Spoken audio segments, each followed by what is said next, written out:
obtenção de nota da disciplina Odontologia Morfofuncional da Cabeça e Pescoço, que tem como responsável o professor Rubens Portal. Bem, os componentes do meu grupo são eu, Thiago Ribeiro, Michele Willis, Lucélia e Aura.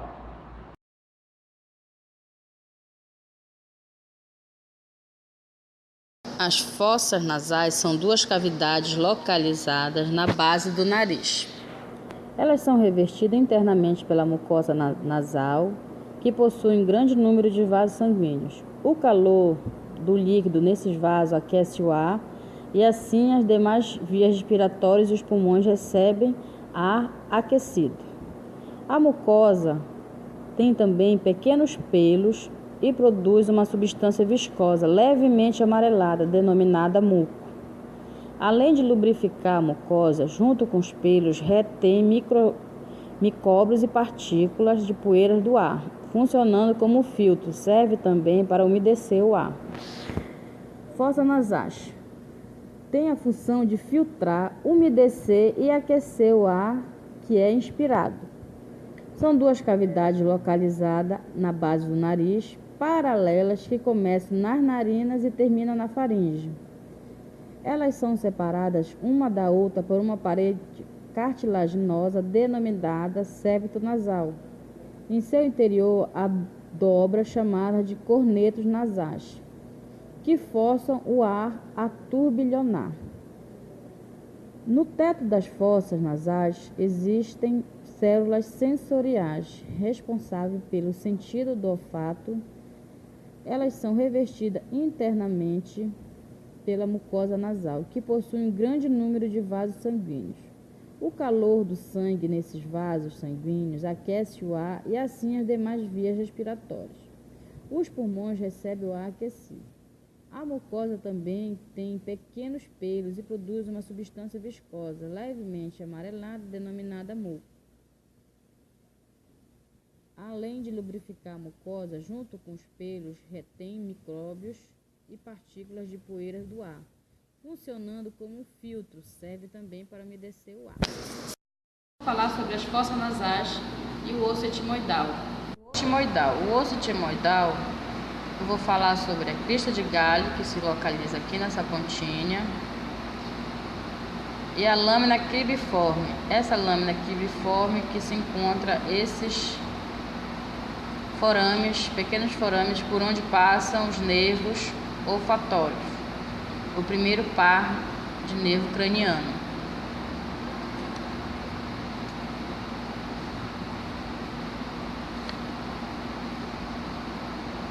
A lâmina cribriforme fica ao lado da crista de galho, ao redor da crista de galho, melhor falando. Ela está lá para dar passagem ao nervo olfatório, como eu coloquei há pouco atrás. É por essas inervações que nós sentimos odor, pela sensibilização desses nervos. Ela é bastante delgada e fininha, fácil de se romper. Qualquer choque mecânico, um soco, uma porrada, ela se rompe. Para melhor visualizar, colocamos essa imagem. Nela vocês podem perceber que os nervos passam pela essa lâmina cribriforme.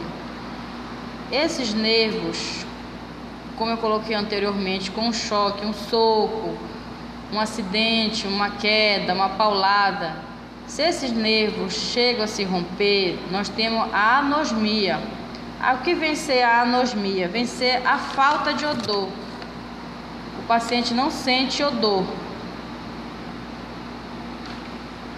Não sente odor. Como essa lâmina é muito fina, bastante fina, e ela caso se rompe, formando uma perfuração nessa lâmina, nós temos uma ligação direta com o cérebro, aonde vai ocorrer a evasão, o extravasamento desse líquido cefalorraquidiano. Ocorrendo isso, nós temos uma rinorreia. que é o extravasamento do líquido cefalorraquidiano. Seios paranasais. O que são os seios paranasais? Eles são espaços preenchidos de ar, localizados no interior dos ossos do crânio e face. Esses seios paranasais, eles se comunicam com a cavidade nasal. A nomenclatura de cada seio paranasal é dada pela sua localização. O seio frontal é chamado de seio frontal porque fica localizado no osso frontal. O seio etimoidal é chamado de seio etimoidal porque fica no osso etimoide. O seio esfenoidal é chamado de seio esfenoidal porque fica no osso esfenoide. E o seio maxilar porque fica no osso da maxila. Os seios etimoidais. Eles são formados por pequenas células situadas no corpo do osso etimoide. Como podemos ver aqui, esse seio é o mais comum de ser repartido em vários pedaços, em vários seios. Aqui na parte sagital nós podemos ver esses pedacinhos, vários seios. O seio esfenoidal. Ele situa-se no corpo do osso esfenoide, ao centro do crânio. Ele é mais comum de ser apenas um seio, mas ele também pode ser repartido em 2, em 3, em 4 e assim sucessivamente. O seio maxilar. O seio maxilar ele é o maior dos seios paranasais. Ele é um espaço pneumático contido no interior do osso da maxila bilateralmente. O seu grande volume, associado à fragilidade capilar e à proximidade com os ápices de alguns dentes superiores, permitem que, em algumas circunstâncias, forme-se um acesso direto entre estes e a cavidade bucal, que é chamada de bulbo sinovial. Quando tal canal de acesso entre as cavidades se encontra revestido por tecido epitelial, oriundo da proliferação dos tecidos que circundam a comunicação, a mesma passa a se chamar fístula bucco-sinovial. Esse seio maxilar, ele é comum de ser uma cavidade apenas, uma do lado direito e outra do lado esquerdo. Mas ele pode ter divisão anatômica também. E essa cavidade ser dividida em pedaços menores. Olá, eu vou falar sobre os seios paranasais. O que são os seios paranasais? Os seios paranasais são cavidades vazias dentro dos ossos faciais. Os seios paranasais não são completamente desenvolvidos até os 12 anos. Quando as pessoas falam sobre a infecção dos seios, normalmente elas estão se referindo aos seios maxilares e frontal. Os seios paranasais variam muito em tamanho e forma de um indivíduo para outro, mas todos comunicam-se com a cavidade nasal através de pequenas aberturas em suas paredes. A maioria dos seios da face são rudimentares ao nascimento. Eles aumentam apreciavelmente durante a erupção dos dentes permanentes e após a puberdade, alterando-se notavelmente o tamanho e a forma da face. E nos seios paranasais, a gente tem os seios que são frontais, seio etimoidais, seio esfenoidais e seios maxilares. Dentro dos seios maxilares, no lado esquerdo, a gente tem ósteo e vias aéreas nasais. Existe 4. Olá! Como acompanhamos na explicação anteriormente, os seios paranasais são cavidades naturalmente cheias de ar, encontradas no nosso rosto. Existem 4 seios paranasais, que são seio frontal, seio estimoide, seio esfenoide e seio maxilar, que produzem secreção por dia. Os seios paranasais são cavidades dentro do osso da face, cheio de ar e revestido por epitélio ciliado. Quando há obstrução, seios paranasais são cavidades naturalmente cheias de ar encontradas no nosso rosto. Nós temos seios maxilar, frontais, esfenoidais e estimoidais. Eles produzem secreção entre 250 e 500 mililitros por dia. Essas secreções ajudam na limpeza e na manutenção dessas cavidades paranasais. Por algumas razões inflamatórias, esses ossos de drenagem de ventilação são entupidos, faz com que essa secreção não consiga ser redrenada para o nariz. Essa secreção se acumula nos seios da face e pode infectar a causa chamada sinusite. A sinusite pode causar a sensação de pressão na face, dor facial, dor entre os olhos também, coceira entre os olhos. Razões anatômicas também podem provocar sinusites, como desvio de septo nasal na cavidade de nariz.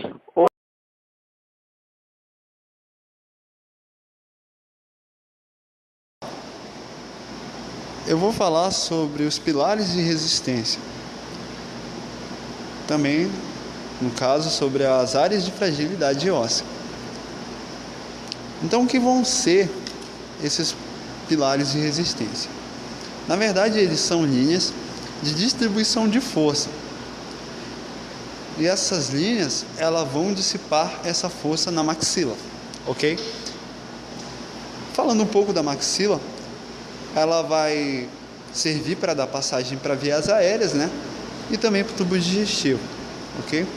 Um exemplo disso é a reabsorção por desuso. Um exemplo disso é o seio maxilar, ok? Então, olha só, sobre os pilares, nós vamos ter 3 pilares de sustentação. Esses 3 pilares aí que eu falei anteriormente, que vão dissipar a força na maxila, sendo o pilar canino, ok? O pilar zigomático e o pilar pterigóide. A transmissão, no caso da resultante dessas forças, que forças? As forças oclusais, né? Elas vão em direção aos 3 pilares, ok? Então vamos falar primeiro do pilar canino. Ele vai ter início no alvéolo canino, vai ser uma abertura piriforme, ok? No processo frontal da maxila e na borda supraorbital. Esse daí vai ser o caminho do pilar canino, certo? O pilar zigomático. Bem, o pilar zigomático, onde é que ele tem início? Ele vai ter início no alvéolo do primeiro molar, ok? Primeiro molar superior, é claro, maxila. Então ele vai passar pelo processo zigomático da maxila, o corpo do zigomático, o processo frontal do osso zigomático e por fim o processo zigomático do frontal, ok? Esse aí é o caminho do pilar zigomático. E por fim, sobre os pilares de resistência e as áreas de fragilidade óssea, sendo que são 3 os pilares de resistência: o pilar canino, o pilar zigomático e o pilar pterigóide. Para melhor compreensão, acompanhe na imagem. O pilar. Bem, como eu falei anteriormente, os pilares eles vão ser 3: pilar canino, pilar zigomático e o pilar pterigóide. Eles vão dissipar a força da oclusão, ok? E essas setas, elas mostram o sentido da força, certo? Aqui de verde nós temos o pilar canino, que vai ter início no alvéolo do canino. Ele vai seguir pela abertura piriforme, vai passar pelo processo frontal da maxila e vai até a borda supraorbital. De preto aqui nós temos o pilar zigomático. Ele vai ter o início dele no alvéolo do primeiro molar. Aí ele vai seguir pela crista infrazigomática, o processo zigomático da maxila, chegando ao corpo do zigomático, correto? Seguindo ao processo frontal do osso zigomático, aqui, até o processo zigomático do osso frontal. Por fim, aqui nós temos o pilar zigomático.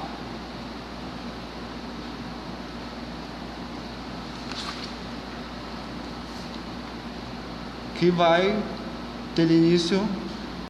Como já foi dito sobre os seios paranasais, eu vou falar um pouco sobre uma inflamação que acomete estes seios.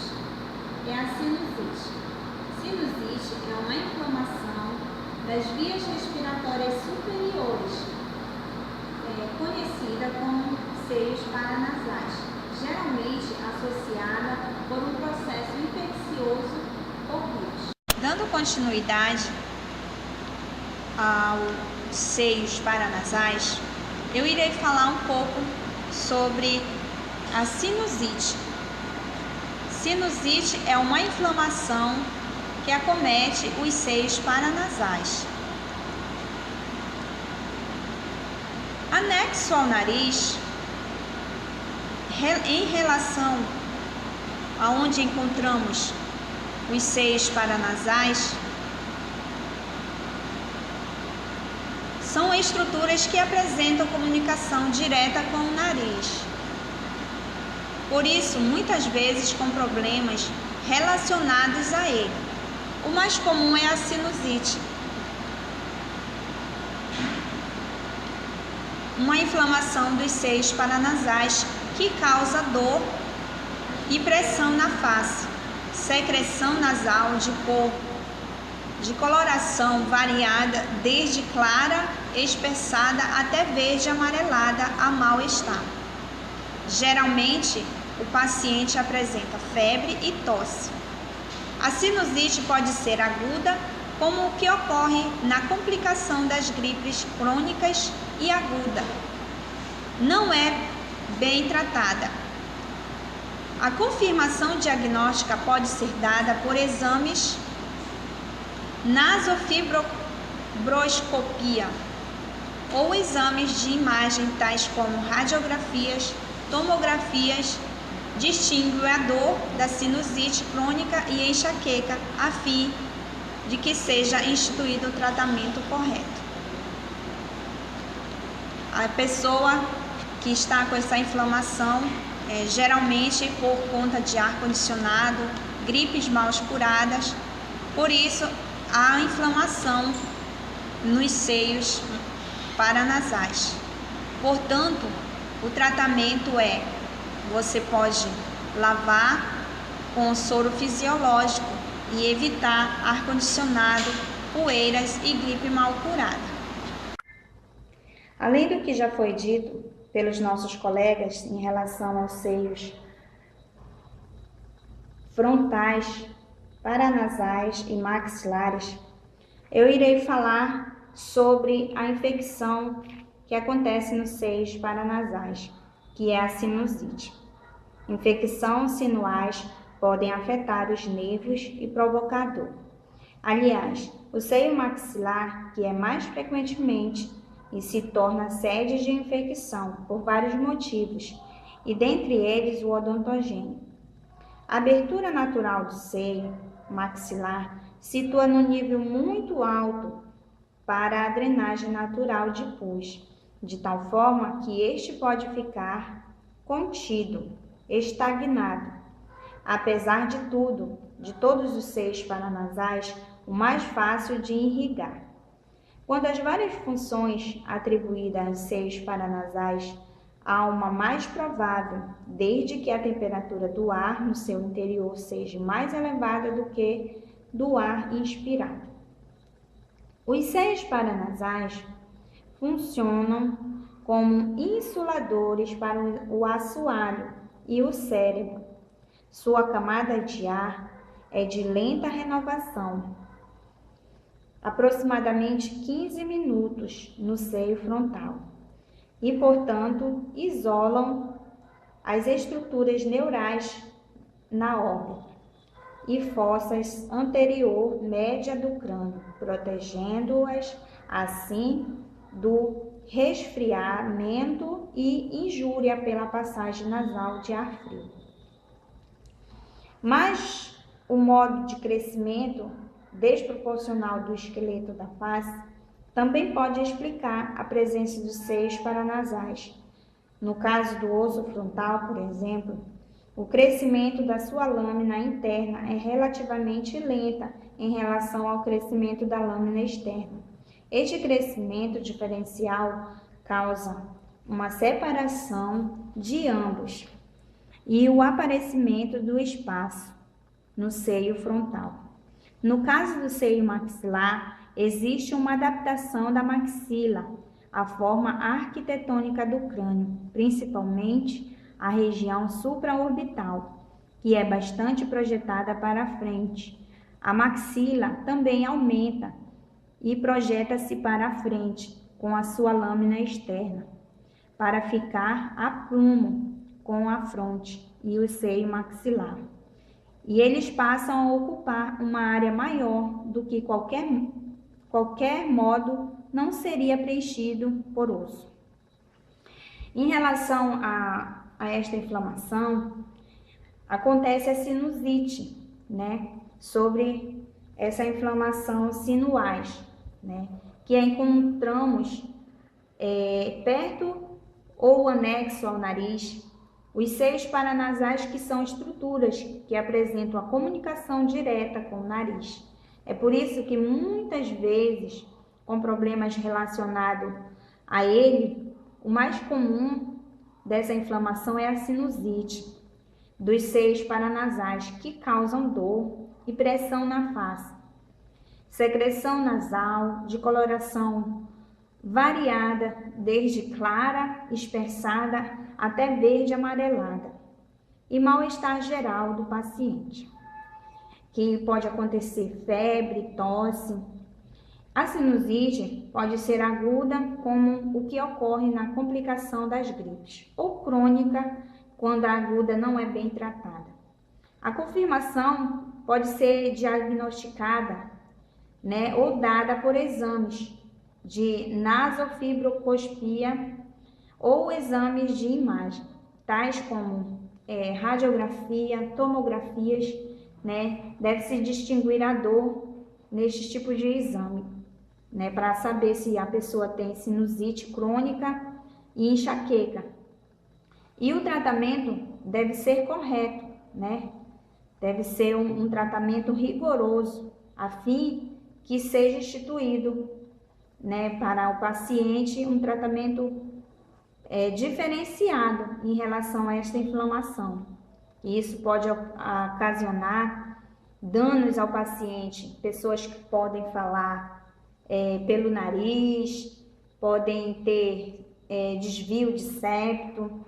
Então, tem que ter um tratamento muito rigoroso em relação a esta inflamação nos seios paranasais. Aqui terminamos nosso trabalho. Muito obrigado